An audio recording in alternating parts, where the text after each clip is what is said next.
Hello and welcome to Core Women. My name is Dr. Summer Watson, and I'm the founder of Core Women, and I'm also an empowerment strategist for women. So if you're listening to this podcast to delve more into empowerment strategies, well, you're here for the right reason.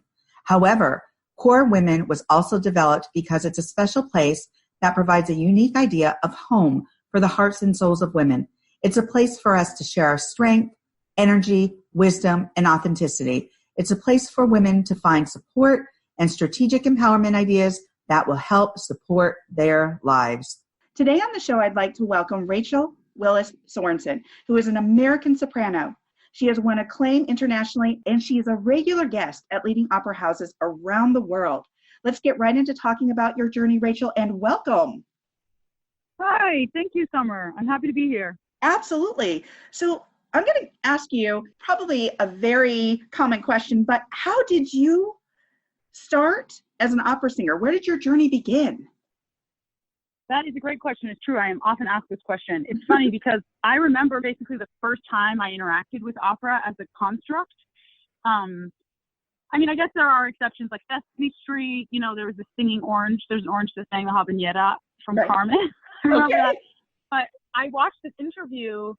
There was like a cable access show for young adults, like for, like tweens even. And Okay. I watched it when I was in middle school, and there was a girl who talked about taking voice lessons, and she sang some classical art song. And I remember just being like really impressed, and I tried to copy the sounds she was making. But I was like, I wonder if I could do that. You know, it was really interesting to me because I have always been a singer, since birth. I feel like I just came out singing. And I remember being 5 years old and sitting under a plumeria tree or a hibiscus bush or something in Hawaii. My dad was in the Air Force and we lived in Hawaii. And I went to the park and I was sitting under this flowery bush and I was singing and I realized, oh my gosh, I'm a singer. Like I can sing in a beautiful way. Isn't that funny? At 5. So That's I remember awesome. telling my mother, like, this is a big secret. Don't tell anybody, but I'm a singer.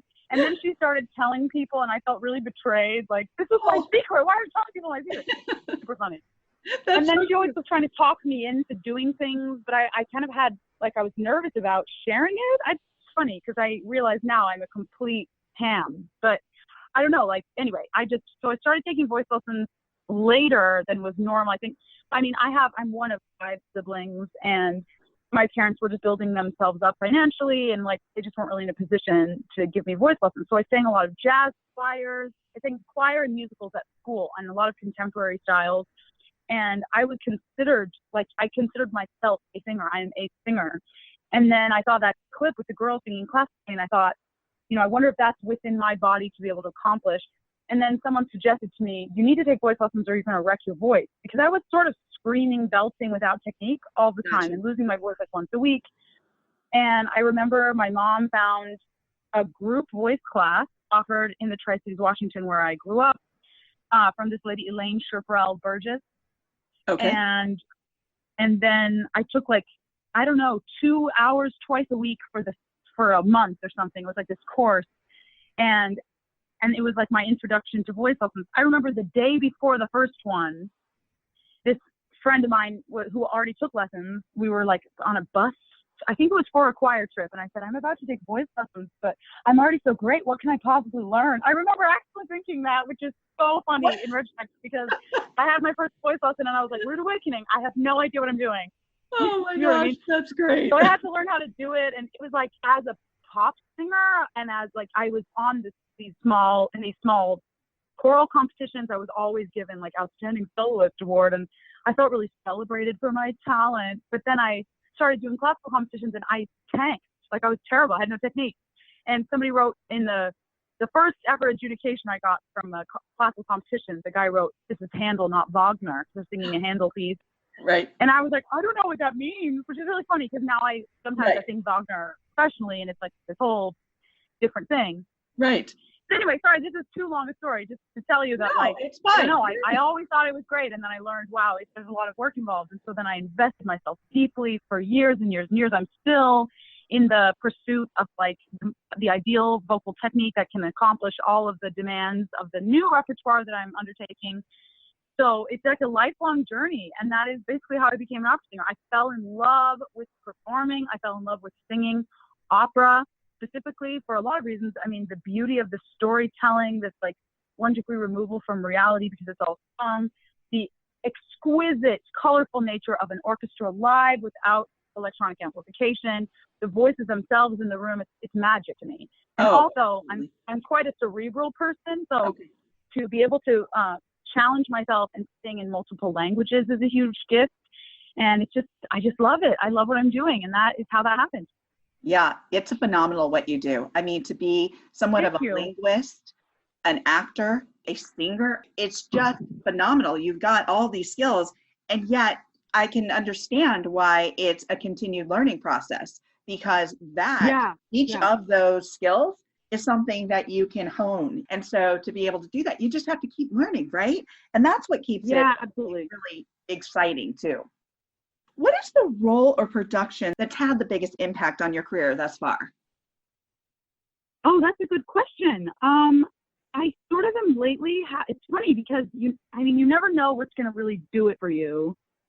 How do I put this exactly? I was singing a lot of Mozart, and my former management sort of thought that it was going to be easier to make a career in Strauss and Wagner, which is like really heavy, like really screamy. It's sort of rather exciting. It's more exciting and angular than it is beautiful and round. Gotcha. I consider myself to have more of like a lyrical round instrument, so it's it wasn't like an ideal fit, but I was singing all this heavy, heavy repertoire, and it was getting heavier every season, and I was starting to suffer in the high a little bit.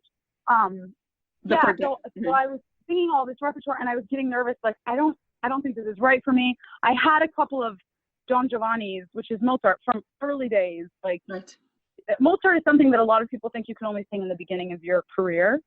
Right. And I sort of saw it as a transitional thing. And I had a bunch of kids. I had my daughter, who was, a bunch. I think of them as a bunch, but it's 3. I had a daughter. And then when she was nearly 2 years old, I had twin sons. Oh, wow. So when I recovering from the twin pregnancy and like the first phase of life with baby twins was so harrowing. And I went to the Vienna State Opera and made my debut there singing Donna Anna and Don Giovanni. Right. And I thought, I can't actually sing this anymore. And I had at that time a contract to do it at the Met and to do it in London. And I thought, I'm going to have to cancel these because I can't sing it anymore. Like, it was so hard. Then I worked with my teacher. I got a new manager. He convinced me, like, this is what you need to be doing. And I went and I had a smash in Don Giovanni last summer in London. And now it's sort of like my thing. I mean, I realized next season I'm going to do it 4 times. Now I'm being offered more Don Giovanni's all the time. Like, this has sort of become, so that is the answer to that question. I think the role for which I am most known would be Donna Anna and Don Giovanni. Okay. Which is also funny because it's not like a huge role. It's not like a show fest, it's not the title role. Right. So it's kind of interesting, but I keep having really big success with that role. And it's fun to do. It's also weird a little bit because it's cast in a wide range of ways. So sometimes it's like really light voiced sopranos, and I tend to be like toward the heavier side, but not all the way dramatic because I'm still doing this Mozartian repertoire. But I think that's opening other doors to me. And I would say, it's early days, and it's funny because I basically say whatever I'm working on is my favorite thing, except I think this is the real exception. This is going to be my lifelong favorite project. But I'm singing Rusalka right now at the San Francisco Opera, and it's like a Little Mermaid turned into an opera.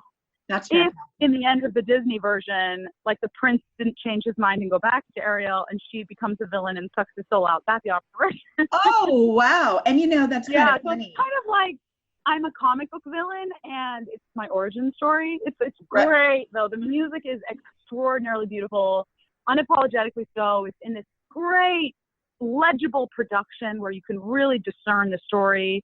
The psychology of every character is exquisite. And that my castmates are amazing. I'm having just the best time. And I'm hoping that this is going to be another calling card role for me, Dvorak's Rusalka. Right. It was something that Renee Fleming did for a long time. And gotcha. Now she sort of changed her career. She's doing different things. And I would be really, really happy to like take up the mantle of this role.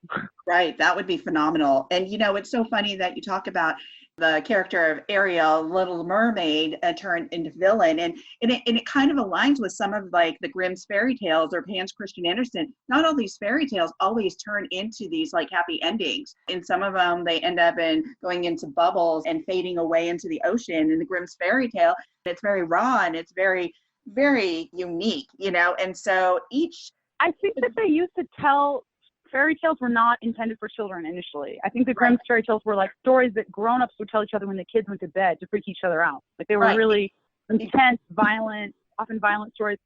And then if they sort of got watered down and then told to children, now the fairy tale tradition seems really like this sort of whitewashed Disney version. Right. You know, with like exactly more simple themes and less moral complexity.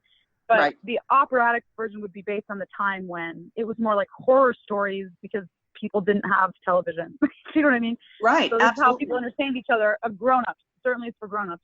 Absolutely. But I also, my daughter, my 5-year-old, came to see all of Rusalka and she loved it. She could not get enough. She talked about it every day. It was a really sweet experience to share with her. It's the first opera that I've done that she's seen 100% of. Usually I have them come to like a scene in a rehearsal with costumes so they can, you know, experience it somewhat, or experience the orchestra because my sons really love the orchestra. But this was her first time sitting through the whole thing. She came to the final dress rehearsal, sat on my husband's lap, and he read to her the super titles. It was sweet, and she loved it. So I think this is one for the memory book. Absolutely. And it's nice to be able to engage your family and see especially your children, really get engaged and really enjoy what you're doing. And so that's really precious. And thanks for telling that story. My next question is, what has been the biggest challenge for you thus far as an artist? Oh, good question. The biggest challenge, the biggest one. I know it's a tough call. Maybe the biggest challenge, or let's put it this way, a big challenge that I experienced is coming to terms with productions where the director is either like not a great communicator about what their concept is, or they sort of want to diminish the opera itself, like they have a disdain for the art form from the outset. That is so hard. And I think a lot of times, there are weird stereotypes against opera, particularly in the United States. People don't have any problem being completely prejudiced against it. They will never have been to the opera, but like a lot of people will happily volunteer that they don't like it. And I always want to say, well, you know, which have you seen? Were they bad? Was it poorly cast? There's so many elements, so many conditions, but when opera works well, it's the greatest thing on earth, in my opinion. And it's like undeniably, objectively good. And even then, maybe you could say, okay, it's not for me, I prefer football or whatever. But it's just funny to me that so many people feel comfortable being prejudiced against. It's one of those things. I like to try to confront my prejudices as often and as aggressively as I can, because I think it's important to be open-minded as an artist and just as a person. I think when you walk around interacting with other humans, how can we understand one another? How can we try to bring a greater measure of compassion into this psycho world? You know, that's something that really is important to me. But I find when I'm interacting with people, a lot of the time they just think they don't like it before they actually even know what it is, which is so sad. And sometimes I think directors approaching that prejudice, they're like, I'm going to be the one to solve the problem. And they think instead of just making really quality work that respects the source material, the way to do it is to like put it in space and add like a techno ballet or whatever. There's always some weird element, or like, everybody's going to be nude. Like I heard of this production where there were 100 women in massive fat suits that were like painted to be naked, stomping for 12 minutes before the second act started after the intermission. Like, what? Why? And the director was really pleased with it because people became enraged that their time and money was being wasted. So by the time the actual music started, everyone was so angry that it created like a really intense atmosphere in the room. And I'm like, yeah, but it's so negative. I don't see that as our purpose.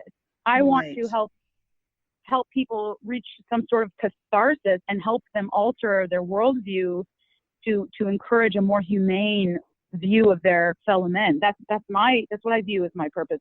But yeah, some people don't agree. And I think that is the hardest part, having to interact with directors who hate opera, having to do their production. Like once I worked with somebody who, I mean, here I have spent months painstakingly preparing the native pronunciation and understanding of this really beautiful libretto. I can't say the piece because I haven't done it enough that it couldn't get back to the actual director. Right. But the director said, I asked him to do something. I said, okay, at what point would you like me to move there or whatever? And he said, when he says blah, blah, blah, and you say blah, blah, blah, like he didn't know the words and he didn't care to learn them. And he literally referred to the text as blah, blah, blah. I found it so offensive. I was like, I'm working really hard here and you're in charge and you don't care about this. Like that's offensive to me. So that I think probably that is the biggest challenge. I can see that as a challenge. I could see that as, and I even question why they would bring in a director who doesn't know anything about opera. And then it's weirdly the kind of thing, there's not like a specific training for it. So it tends to be people who either come from the theater or sometimes it's like film directors even, but it's a different medium. And I don't know where you learn about doing it correctly except by doing it. So often it just seems kind of like, I hate to say this, but like amateurish. If a director doesn't understand how the music and the words interact, how we can't actually take things far out of time. I heard once of a director who was angry because he just wanted the singer to be able to pace the declamation of the text in a different way. But like that's a luxury you don't have in opera because you're married to the music. Occasionally you can take time, but mostly the orchestra is going. You might sing the right note and say the right word, but if you do it in the wrong place, who cares? You know what I mean? Right. Wow. And even if it's as simple as an example as if you go back to the movie Pretty Woman, and you watch that movie, it's this big scene where he takes her over to the opera and he flies her from LA to San Francisco. And she's watching it and she first comes into it like, opera, the glasses don't work, and he's like, here's how to wear the glasses, here's how to watch it. And as she's going through the process of watching it, you see the change in her demeanor and you see the tears welling up in her eyes, and she doesn't understand Italian, but yet she understands the interaction of the actors and the music and how intense and how important it is to these people and the story. And as she's going along, you see the appreciation and you're like, wow, okay, that is a very simple example. But with that example, you can understand, wow, this is impacting. This is important. That's so sweet. I actually have never seen that movie, and now I'm very inspired to watch it. Oh, wow. I know it's like an iconic movie, but I don't think I've ever watched the whole thing. Yeah, but it's perfect because I'm singing Rosalga right now at San Francisco Opera. I didn't realize it was that very opera company that I love so much. But I want to tell you a story really quickly that I have shared on social media, but it's just short, but it was so meaningful to me. When I was 19, and between semesters at college, I was working at a Subway to pay for tuition. And I was a sandwich artist. Glamorous. Hey, I worked at the They had like this. Oh, yeah, you do what you got to do. You got to do. I worked at Burger King for 2 weeks. Then I worked at the Gap. Oh, God. You do what you got to do, right? 2 weeks. Burger King did not do it for you, huh? Well, you know what? I have to tell you a quick story. Interjection here. Yeah, go. So I was 15 and a half. My mom said, get a job, right? I went to get a job. I got a job at Burger King. I absolutely hated the uniform. I knew I could do the job just fine. It was a brown polyester suit we had to wear way back when, right? And gosh. She's like, but you're not going to quit your job until you find another one. So I found another one. I went to the amusement park. It's a beach amusement park in Santa Cruz that I grew up by. And so I got a job there and I loved it. And so I solved the problem. I went from one job and then I got another job, but it was okay. And I worked there the whole summer. So there you go. Yes, you do what you got to do, right? You do what you got to do. So absolutely. Your story. Well, when I worked at Subway, they had this initiative to help wayward youth. So there was a home for boys who had come out of juvenile detention for like petty theft, things of this nature. And there was a boy who had come from that home for wayward boys. And they gave him a job at Subway, but it was like weird conditions. Like he was probably paid less, let's be honest. I don't know. I wasn't really familiar with all the situation, but we had to be like warned that he was potentially like a semi-dangerous person. I don't know. And one day, so he was working there. He was plenty nice. We got along, whatever. And one day I was making the sandwich of this man who turned out to work for the like Argentinian ambassador. Okay. And he said he was asking, he's like, you don't work here full time. Like, what is the story with you? Like, you're not a sandwich artist, which is probably true of everyone who works at Subway. Let's be real. But I said, yeah, I'm studying opera. I'm between semesters. And he was like, oh, well, sing me an aria. And I was like, I'm not going to sing you an aria here in the middle of the Subway. Right. And my boss was like, Rachel, the customer is always right. And she sort of like forced me to sing for this man. I was so embarrassed. And as I'm declining to sing, then the boy from the work initiative, the wayward boy, said, I hate opera. And he went behind the they have like a semi-wall, and behind there's where they keep the other vegetables and whatever.